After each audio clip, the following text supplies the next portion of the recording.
Hello mga kamadam Lisa, tara samahan nyo ko kumain, magmumukbang akong mag-isa. Ito po ay aking breakfast, tanghalian, hapunan. Hindi ko po namalaya na gabi na pala.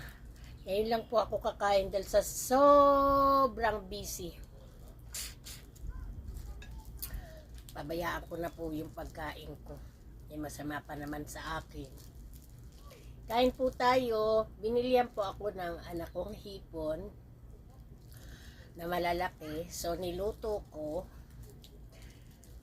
garlic butter. So, guys, kain po tayo. Bago mo tapos, ayan po. Kain tayo.